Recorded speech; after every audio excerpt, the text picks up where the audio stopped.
Hello বন্ধুরা, welcome back to my channel. আমি টুম্পা, আর আমার টুম্পা মুখার্জি চ্যানেলে তোমাদের সবাইকে জানাই স্বাগত। কেমন আছো সবাই? আশা করছি সবাই ভালোই আছো। চলো, আজকে আমি একটা রেসিপি নিয়ে তোমাদের সামনে এসেছি। আজকে আমি হাই প্রেশারের জন্য দারুণ উপকারী ঔষধি গাছ রান্না করে দেখাবো। চলো, সেই গাছটা এখন আমি কেটে নিই। দেখো, সেই গাছটা আমি কাটতে চলে এসেছি। দেখতেই পেয়েছো, হাই প্রেশারের উপকারী গাছটা হচ্ছে এই যে কলা গাছ। এই কলা গাছটাই আজকে আমি রান্না করব, আর সেটাই তোমাদের সাথে শেয়ার করব। তার আগে চলো গাছটা আমি কেটে নিই, আর তোমরা আমার সাথে ভিডিওটা দেখতে থাকো। চলো, গাছটা এখন আমি কেটে নিই। এই যে দেখতেই পাচ্ছ, গাছটা কাটতে আমি বসে পড়েছি। এই যে দেখো, গাছটা মানে কলা গাছটা আমি আগে কেটে নিয়েছি, আর এই কলা গাছটার ভিতরেই আছে সেই হাই প্রেশারের মেন ঔষধটা, তাই না? এই যে থোর হচ্ছে হাই প্রেশারের মোট কথা ভালো একটা উপকারী ঔষধ, তাই না বন্ধুরা? আর সেই থোরটাই আজকে আমি রান্না করব। সেটা কিভাবে রান্না করব তোমাদের সাথে আজকে আমি শেয়ার করব। তোমরা আমার সাথে থেকে পুরো ভিডিওটা দেখতে থাকো, আমি কিভাবে এই গাছটা রান্না করি। দেখো, তার আগে আমি এই যে কলা গাছটার ভেতরের থোরটাকে বার করে নিচ্ছি।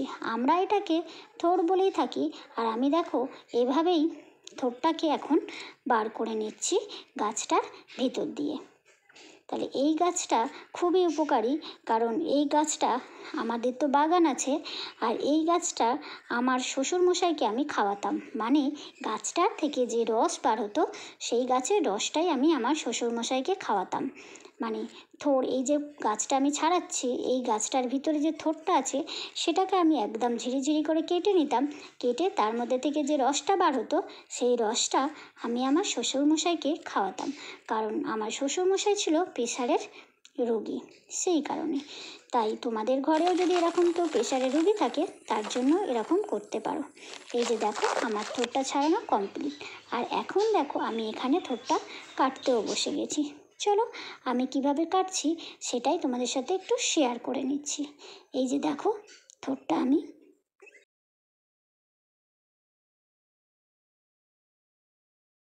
এই যে দেখো, আমি থোড়ের ভিতরে যে সুতোগুলো থাকে সেগুলোকে আমি ফেলে দিচ্ছি। এই যে সুতোগুলো না ফেলে দিলে কি হয় বলো তো বন্ধুরা, এগুলো গালে আটকায়, মানে ছাবড়া ছাবড়া মতো থাকে। তাই এই সুতোগুলো অবশ্যই থোর কাটার সময় বন্ধুরা তোমরা ফেলে নেবে। সেই জন্য দেখো, আমি থোর কাটাটা তোমাদের সাথে একটু শেয়ার করলাম। চলো, আমি এই থোর যেগুলো আগেই গোল গোল করে কেটে নিয়েছি, সেগুলো কিন্তু এখন আমি একদম সবগুলো একসাথে নিয়ে নিচ্ছি। নিয়ে এগুলোকে একদম ছোট ছোট করে কেটে নেব। এই যে দেখো, একদম গুঁড়ো গুঁড়ো করে কেটে নিচ্ছি। এই যে দেখো, একদম গুঁড়ো গুঁড়ো করে চলো সবগুলো আমি কেটে নিই।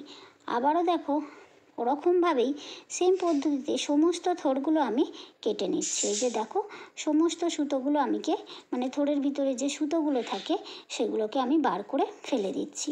আর না হলে বললাম না, ওগুলো খাওয়ার সময় খুব আটকায়, মুখে পড়ে।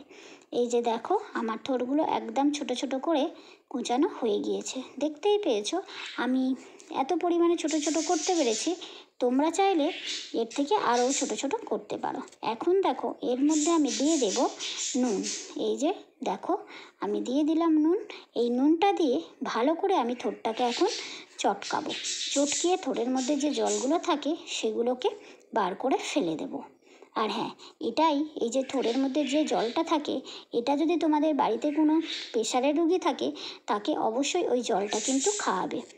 এটাই হচ্ছে এই গাছটার মানে এই কলা গাছের থোড়ের মেন ঔষধ প্রেশারের রোগীর। এই যে দেখো, এই যে জলটা আমি নিগড়ে নিগড়ে বার করতাম যখন আমার শ্বশুরমশাই বেঁচে থাকতো। এই জলটা কিন্তু আমি ফেলে দিতাম না, কিন্তু এখন ফেলে দিই, যেহেতু খাওয়ার আর কেউ নেই। আর বন্ধুরা, যেহেতু নিজে হাতে একা হাতেই ভিডিও করছি, তাই কিন্তু ক্যামেরাটা নড়ছে। তোমরা কিন্তু একটু কষ্ট করে দেখে নিও। আর এই যে দেখো, আমি জলগুলো সমস্ত নিখড়ে নিচ্ছি। এই যে দেখো, এতটা জল বার হয়েছে। আর বাকি থোরটা আমি এই যে দেখো একদম নিখড়ে তুলে নিয়েছি। তোমরা চাইলে এই জলটা নাও বার করতে পারো, কিন্তু আমি জলটা বার করে নিই, কারণ থোরটা তাহলে খেতে খুব সুন্দর লাগে। আর এই জলটা আগে ফেলতাম না যখন আমার শ্বশুর বেঁচে ছিল, কিন্তু এখন তো আর কেউ খাওয়ার নেই, তাই দেখো জলটা আমি ফেলে দিলাম বাইরে আর একদম গাছের গোড়ায় দিয়ে দিলাম। আর এদিকে দেখো আমি কড়াও বসিয়ে দিয়েছি গ্যাসের মধ্যে, আর কড়াতে তেল দিয়েছি সর্ষের তেল, আর দিয়ে দিলাম কালা জিরে, আর দিয়ে দেব শুকনো লঙ্কা, আর দেব কুচি কুচি করে রাখা কতগুলো রসুন। আর আজকের এখন রান্নাটা আমি কিন্তু করছি না, এখন করছে আমার মা এই রান্নাটা। আমি তোমাদের সাথে বলে বলে দিচ্ছি, যদিও এই রান্নাটা কিন্তু আমি এভাবেই করি আর আমার মায়ের কাছ থেকেই শেখা। আর এখন রান্নাটা আমাকে করে দিচ্ছে মা। মাকে বললাম, মা তুমিই তাহলে আজকের এই থোড়ের রান্নাটা করো, যেহেতু তুমি আছো। আর আমার মা খুব ভালো এই থোড় ভাজাটা বানাতে পারে, তাই মাকে বললাম তুমিই করো। আর এই যে দেখো, তোমাদের সাথে কথা বলতে বলতে আমার কিন্তু একদম ফোড়নটা ভাজা ভাজা হয়ে গিয়েছিল। আর এখন আমি দিয়ে দিলাম যে থোড়গুলো আমি নিখড়ে নিয়েছিলাম, জল থেকে তুলে নিয়েছিলাম সেই থোড়গুলো। আর হ্যাঁ বন্ধুরা, আজকের আমি এই ঔষধি গাছটা রান্না করছি, মানে কিভাবে রান্না করছি বলো তো, ভাজা রান্না করছি। এখন দিয়ে দিলাম আমি এর মধ্যে হলুদ, আর দিয়ে দিলাম নুন, ব্যাস, বেশি কিছু দেবো না, কারণ বেশি কিছু দিয়ে রান্না করলে এই থোড় ভাজাটা খেতে ভালো লাগে না, আমাদের ভালো লাগে না। আমি এভাবেই রান্না করি। আর এটা কিন্তু আমি আমার মায়ের কাছে শিখেছি, আর মা যেহেতু আজকের আমার কাছে আছে, তাই মাকেই বললাম তুমিই তাহলে রান্নাটা করো। আর মা দেখো এখানে থোড়টা আমার ভেজে দিচ্ছে, দেখেছো, নুন হলুদ দিয়ে। আর তার আগে তো ফোড়নে দিয়েইছিলাম রসুন কুচি, কালা জিরে আর শুকনো লঙ্কা। এই তিনটে কিন্তু আমাদের খুবই উপকারী, তাই না?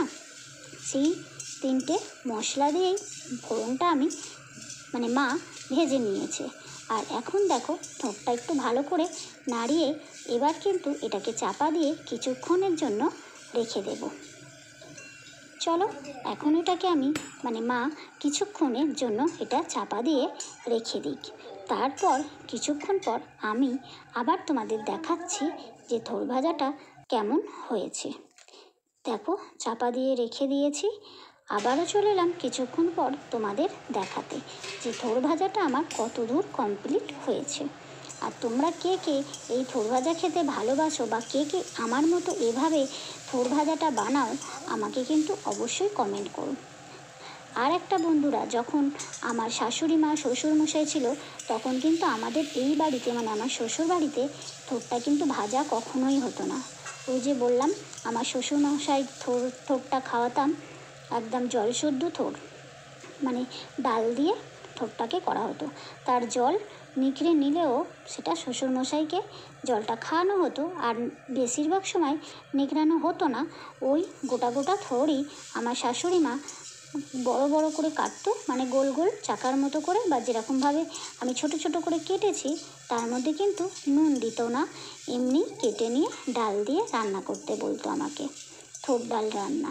কিন্তু যখন মা আর বাপি নেই, মানে আমার শ্বশুর শাশুড়ি মশাই নেই, আর থোড়ের জলটা আমি এভাবে ফেলে দিই। এটা আমার মায়ের কাছ থেকে শিখেছিলাম থোড় ভাজাটা। আর এর মধ্যেই দেখতে পেলে আমি দিয়ে দিয়েছি, মানে মা দিয়ে দিয়েছে পেঁয়াজ কুচি আর চিনি। আর এই পেঁয়াজ কুচি আর চিনিটা দেওয়াতে থোড়ের স্বাদটা কিন্তু দারুণ হয়ে যায়। আর আমার মা আমাকে এই ভাজাটা করা শিখিয়েছিল, মানে আমি ছোটোবেলায় মায়ের কাছে এরকম থোড় ভাজাই খেতাম, বা থোড়ের ডালনা বলো, ছোলা দিয়ে, চিংড়ি মাছ দিয়ে। কিন্তু আমার মানে শ্বশুর বাড়িতে এসে আর কিন্তু এই ভাজাটা আমার খাওয়া হতো না, কারণ ভাজাভুজি বেশি আমার শ্বশুরমশাইকে বা আমার শাশুড়ি মাকে দিতাম না, ডাক্তারের বারণ ছিল বেশি তেল মশলা খাবার না খাওয়াতে, তাই। আর এদিকে দেখো তোমাদের সাথে কথা বলতে বলতে আমার কিন্তু থোড় ভাজাটা রেডি। চলো এটাকে এখন আমি নামিয়ে নিই। দেখো আমার কমপ্লিট থোড় ভাজা, মানে হাই প্রেশারের জন্য দারুণ উপকারী ঔষধি গাছ আমার রান্না করা হয়ে গিয়েছে। দেখতেই পাচ্ছ, এটা হচ্ছে কলা গাছের থোড়, সেটাই তোমাদের সাথে শেয়ার করলাম। তোমাদের কেমন লাগলো অবশ্যই কমেন্ট করো।